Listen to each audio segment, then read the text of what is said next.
दोस्तों जियो financial service की बात करें तो स्टॉक के अंदर आज बहुत भारी गिरावट हुई।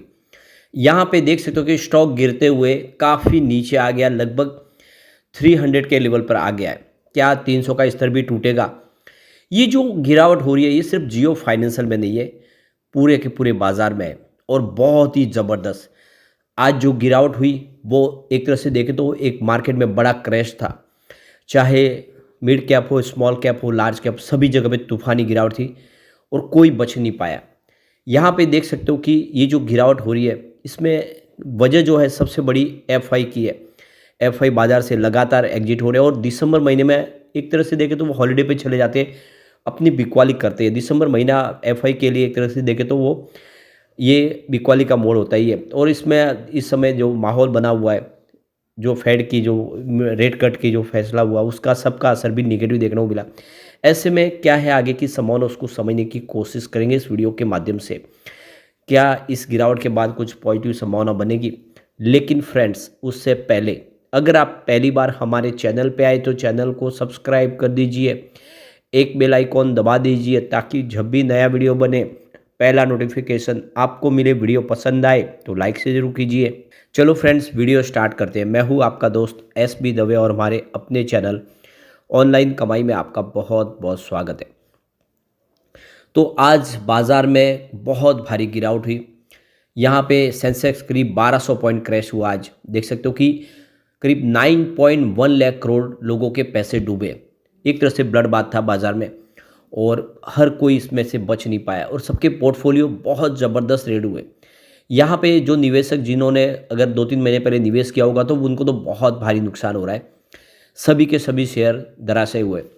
तो ये बाज़ार के लिए बहुत समय इस समय ख़राब है और अब इंटरनेशनल मार्केट खुल चुके हैं। वहाँ से जो सिग्नल है वो लगभग देखें तो थोड़े से मिक्स दिखाई दे रहे हैं।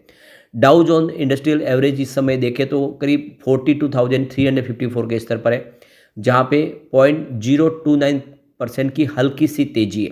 लेकिन S&P 500 इस समय 5,854 के स्तर पे है, जहाँ पे 0.22% की गिरावट है।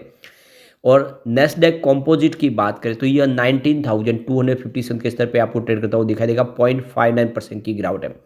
रजल 2000 इंडेक्स में काफ़ी बड़ी गिरावट है, 2198 के पॉइंट पे 1.50% की गिरावट है। बिल्कुल इंडिया के बाजार में जिस तरह से आज 1.5% की गिरावट उसी हिसाब से यहाँ पर भी गिरावट है। और NYSE कंपोजिट में भी गिरावट है, 18,869 के स्तर पे देख सकते हो कि 0.47% की गिरावट है। यानी ये गिरावट और भी बढ़ सकती है। तो इस समय देख सकते हो कि बाज़ार में हमारा तो आज फ्राइडे की संभावना थी, अब सैटरडे और संडे है तो 2 दिन मार्केट क्लोज होगा, लेकिन संभावना काफ़ी निगेटिव बनी है बाज़ार के लिए। और जियो फाइनेंशियल की बात करें इस समय तो देख सकते हो कि 314 के आसपास आपको दिखाई देगा शुरुआत में और एक तरह से पॉजिटिव शुरुआत हुई थी। बाजार ने अगर साथ दिया होता तो जियो फाइनेंशियल आज कुछ बेहतर कर सकता था, क्योंकि क्लोजिंग कल 313 के आसपास थी। परंतु देख सकते हो कि बाजार खुलते ही दबाव में चला गया, इस वजह से इसका भी 314 का ही हाई बना। इससे आगे स्टॉक बढ़ ही नहीं पाया। यहाँ से गिरावट का दौर शुरू हुआ, लोगों ने बिकवाली शुरू की और इस वजह से इंट्राडे में 302 पर आ गया, 302 पर। अब यहाँ पे देख सकते हो कि जो गिरावट है वो भी नीचे की तरफ है, लेकिन थोड़ी सी हल्की सी रिकवरी देखने को मिली निचले लेवल से। 305 के आसपास इसने क्लोजिंग दी है 2.43% की गिरावट के साथ। तो काफ़ी बड़ी गिरावट है और आप देख सकते हो कि पिछले 4 ट्रेडिंग सेशन से इसमें गिरावट हो रही है। उससे पहले इसने कुछ बेहतर किया था। अब आप देख सकते हो कि एक सीमित दायरे में स्टॉक ट्रेड रहा था काफ़ी समय से। इस महीने की आप शुरुआत में देखें तो स्टॉक 340 से 345 के आसपास था। इस लेवल को इसने मेंटेन रखा था और यहाँ पे हम देख सकते हो कि 16 दिसंबर तक हमें ये 340 तक दिखाई दिया। तो लगभग देख सकते हो कि 15 दिन इसने बेहतर किया, कोई तकलीफ थी नहीं, स्टॉक की परफॉर्मेंस एज यूजुअल वैसी थी। लेकिन 340 का जो इसने स्तर तोड़ा है वो 16 दिसंबर की तेज़ी के बाद इसने तोड़ दिया। तो ये देख सकते हो कि 17 दिसंबर से इसमें गिरावट का दौर शुरू हुआ, क्योंकि 17 दिसंबर से बाजार टूटना भी शुरू हुआ है। इस दौरान सेंसेक्स में करीब देख सकते हो कि 4000 पॉइंट से ज़्यादा की गिरावट हुई है। ऐसे में कोई भी स्टॉक बच नहीं पाएगा। तो ये भी आप देखें 340 के आसपास जो स्टॉक था वो टूटते हुए 304 पे आ गया है। तो ये बिल्कुल बाजार के अनुरूप है, बाजार जैसे से गिरा वो ये भी गिरा है। लेकिन आगे जो संभावना इसके लिए काफ़ी पॉजिटिव है, क्योंकि स्टॉक तो काफ़ी ज़्यादा करेक्ट हो चुका है। बाजार में जैसे तेज़ी बढ़ेगी तो स्टॉक भी बाउंस बैक की तरफ बढ़ता हुआ दिखाई देगा। इसके बिजनेस अगर आप देखेंगे तो काफ़ी शानदार है, चाहे वो लोन का बिजनेस हो जो एक गेम चेंजर साबित हो सकता है। इसके अलावा इंश्योरेंस ब्रोकिंग का बिजनेस, ये बहुत ही बेहतर बिजनेस है और इसमें काफ़ी सारा पोटेंशियल है। पेमेंट बैंक बिजनेस आप देखें तो पेमेंट एग्रीगेटर का इनको लाइसेंस मिला है। हर तरह की फ़ोन पे, गूगल पे जैसी सेवाएं कंपनी देगी। एक फ़ोन के माध्यम से आप पूरी बैंकिंग सेवाओं का लाभ ले सकते हैं। पेमेंट सॉल्यूशन कंपनी प्रोवाइड कर रही है। तो ये जो बिजनेस है इसका आने वाले समय ये इसको बहुत ऊंचाई पे लेके जा सकता है। ये कोई सिर्फ फाइनेंशियल एक कंपनी नहीं है, बल्कि इसका जो बिजनेस मॉडल है वो डाइवर्सिफाई है। यहाँ तक कि कंपनी लीजिंग का बिजनेस करती है। कंपनी बहुत सारे प्रोडक्ट लीज पे देती है, यानी आपको प्रोडक्ट खरीदने नहीं बल्कि आप रेंट पे ले सकते हैं कंपनी से, जिससे कंपनी का रिवेन्यू लगातार आता रहता है। तो ये सारे बिजनेस की बात करें तो ये समझ में आ रहा है कि जियो फाइनेंशियल का जो विजन है काफ़ी बड़ा है। सबसे जो बड़ी बात है, कंपनी अपने डेट को लगातार कम करी है। ऑलमोस्ट डेट फ्री कंपनी है, कोई चिंता की बात नहीं, किसी प्रकार का डेट नहीं है। रिलायंस जैसा एक मजबूत सपोर्ट है। सबसे बड़ी बात है इसकी जो वर्किंग कैपिटल रिक्वायरमेंट है उसमें काफ़ी ज़्यादा कमी आ गई है। 1832 डेज थे, 1832 दिन, वो घट के 20.6 डेज के आसपास है। ये सबसे बड़ा अचीवमेंट है। तो कंपनी की सेहत वाकई में बहुत ज़्यादा सुधर गई है। और अब हमारे सामने आने वाला है Q3। ये महीना अभी खत्म होने वाला दिसंबर, जल्दी Q3 आएगा। Q3 बेहतर रहने की उम्मीद है, क्योंकि अभी तक तो जो रिजल्ट थे वो लगभग मिक्स थे, क्योंकि बिजनेस शुरू नहीं हो पाए थे। वो आपको समझ में आएगा आंकड़ों से।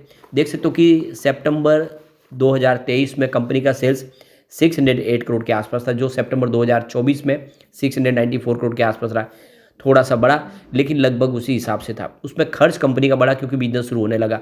तो सितंबर 2023 में 66 करोड़ का खर्च था, वो सितंबर 2024 में 140 करोड़ तक हो गया। तो जैसे जैसे बिजनेस बढ़ेगा खर्च भी बढ़ेगा। अब ऑपरेटिंग प्रॉफिट की बात करें तो वो भी लगभग आपको वैसा ही दिखाई देगा। सितंबर 2023 में 542 करोड़ के आसपास था, जो सितंबर 2024 में 553 करोड़ के आसपास रहा, हल्का सा बढ़ा। बात करें अदर इनकम की तो वो भी लगभग एक जैसी है। 218 करोड़ की अदर इनकम थी सितंबर 2023 में, जो देख सकते कि 2024 सितंबर में यहाँ पे 226 करोड़ तक पहुँची। तो कोई ज़्यादा फर्क नहीं है, आंकड़े लगभग वैसे हैं, क्योंकि बिजनेस भी अब शुरू होने लगे तो उसका असर आने वाले समय में ही देखने को मिलेगा। यहाँ पे अगर हम बात करें कंपनी के प्रॉफिट बिफोर टैक्स की तो 754 करोड़ के आसपास बताया सितंबर 2023 में, जो 24 में बढ़ के 773 करोड़ तक पहुंचा।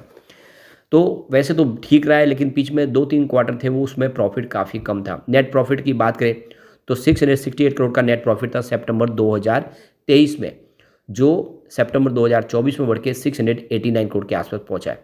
तो प्रॉफिट बढ़ा है और हल्का सा सेल्स भी बढ़ा है, यानी धीरे धीरे करके ही भले कम हो लेकिन बेहतर उम्मीद की जा रही है। रिजल्ट में संभावना पॉजिटिव बनने लगी है। इस बार उम्मीद है कुछ और बेहतर होगा। ईपीएस भी बढ़ा है, 1.05 रुपीज़ था सितंबर 2023 में, जो 24 में 1.08 रुपीज़ के आसपास आ गया है। गिरावट का माहौल है, ऐसे में सभी स्टॉक नीचे आते हैं, बड़े से बड़े स्टॉक धराशायी होते हैं। तो ये तो आप देख सकते हो कि जियो फाइनेंशियल है, जिसने अभी भी अपने बिजनेस की शुरुआत की है।